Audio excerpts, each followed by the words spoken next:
नमस्कार. उन्हाळ्यात येणाऱ्या पाहुण्यांचं स्वागत करा या खुसखुशीत स्नॅक्सने. तर सुरुवातीला मी घेतलेला आहे 1 किलो मैदा. त्यामध्ये टाकून घेतलेलं आहे थोडंसं जिरं आणि नाश्त्याच्या 1 ते 1.5 चम्मच इतकं मीठ. त्यानंतर इथे एका मोठ्या वाटीने मी तूप घेतलेलं आहे. तुपाचे मोहन टाकल्यानंतर मैदा आपल्याला व्यवस्थित असा हाताने त्या तुपामध्ये मिक्स करून घ्यायचा आहे आणि व्हिडिओमध्ये दिसत आहे त्या पद्धतीची आपली मैद्याची मूठ तयार झालेली पाहिजे.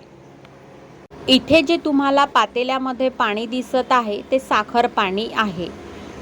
सुरुवातीलाच मी 1 ग्लास साखरेमध्ये 1.5 ते पावणे 2 ग्लास पाणी टाकून साखर भिजू घालून ठेवलेली होती आणि त्याच पाण्याचा उपयोग आपल्याला हा मैदा भिजवण्याकरिता करायचा आहे.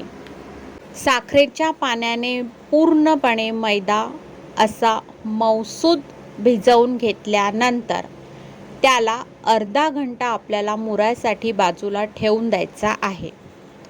अर्धा घंटा मुरल्यानंतर तिथे मी त्याचे असे मोठे मोठे गोळे लाटण्यासाठी तयार करून घेतलेले आहे. तर हा गोळा थोडासा हाताने मळून घ्यायचा आहे. शंकरपाळ्याची पाती लाटून घ्यायची आहे. इथे ही पाती लाटत असताना मी कुठल्याही प्रकारच्या तेलाचा, तुपाचा किंवा पिठेचा उपयोग केलेला नाही. तशी गरजच भासत नाही. आपल्याला अलटी-पलटी करत ही पाती लाटून घ्यायची आहे. साधारणपणे व्हिडिओमध्ये दिसत आहे तशा पद्धतीची जाडी या पातीची हवी, तरच ते छान असे खुसखुशीत होते.